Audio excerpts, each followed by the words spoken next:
Hi, I'm Nestor. I am new USA citizen and it's my first time voting. Well, Nestor, first of all, congratulations on recently becoming a naturalized citizen and also for registering to vote. Where do you originally come from and why was it important for you to register to vote? I come from Uruguay. I came like 20 years ago. And well, I live a long time here and I decided this is a time to vote because it's a, it's a really particular time in this election. Talk to me a little bit about what the process is like in Uruguay compared to the process here in America. Well, Uruguay have this law that obligate to all the citizens to vote.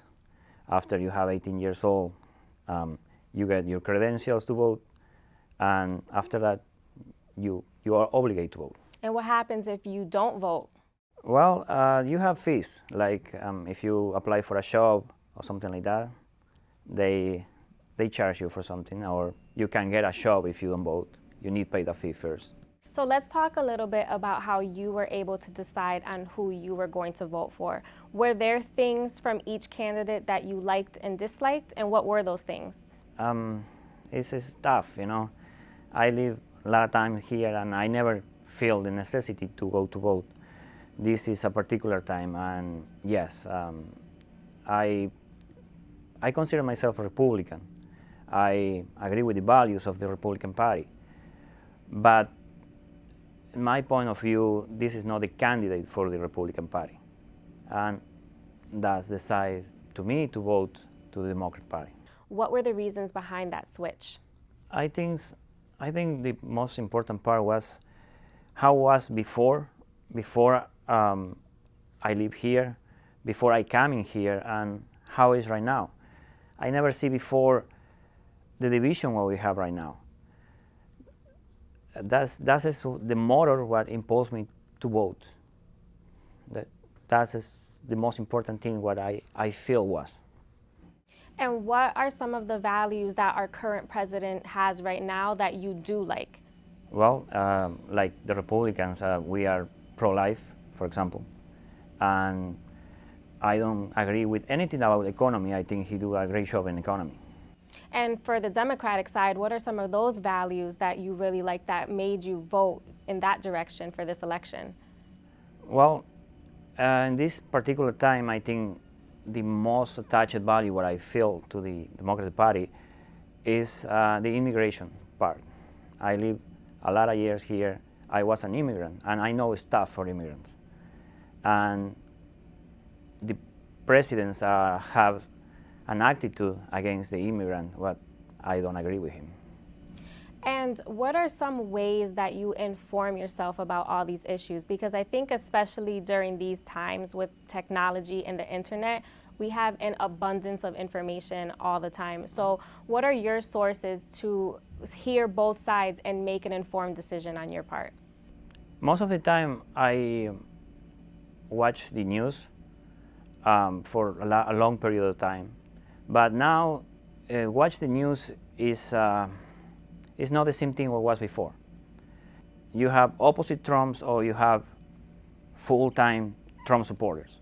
So I decided to get information from news from another countries. They are more balanced in those comments, and that's just what you're looking when you watch news. You want somebody who tell you what has happened, knowing which side he is. And yes, I prefer more news from other countries. So what do you envision in your mind the ideal presidential candidate to be? Well, I can tell you, I don't have a ideal model of a person, you know. But if you are pro-life, you are supposed to take care of the other ones. You like be worried about the other persons. Like if you are an immigrant, or if you are a black person, or if you are a kid, you are supposed to have some principles, and you are supposed to act like a president. I know a lot of people vote for him because he's different, but you're missing the most important thing.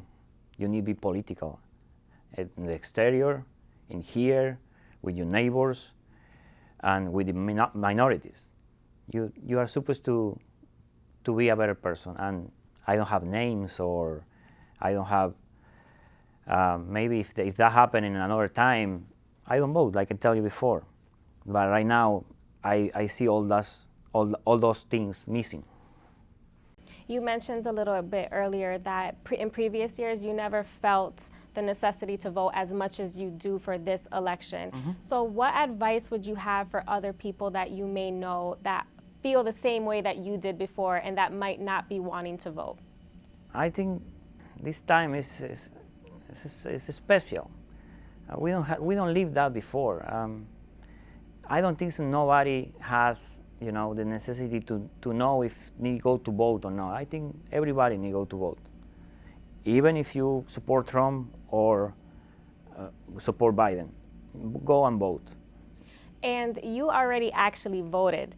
So talk to me about that experience. How was it? What was your expectation like, and how did you feel after? My last voting was in my country, in my original country, like, I don't know, maybe 20 years ago or more. And always I go to vote, was a lot of people there. This time I go on a Sunday and it was empty. Nobody was there. The people over there are kind and nice, and yes, it's different. It's not choice a ballot, you need to fill it up. It's different, but it was nice, and I take a couple of pictures with the people over there, and yeah, I post on Facebook. Now you have children that will, some that are already of age to vote and some that will be soon. So what advice would you give them as they grow up and have that and exercise their right to vote? We talk a lot with them, especially with my girls. We have different opinions, but we always consent and talk about it. And sometimes we get mad, but in the end of the day, we resolve that it's a better way to fix that situation, talking and exposing these problems. And I think that that's healthy to get mad and have those discussions and disagreements, and it kind of helps them form their own opinions on politics. That's the democracy part, right?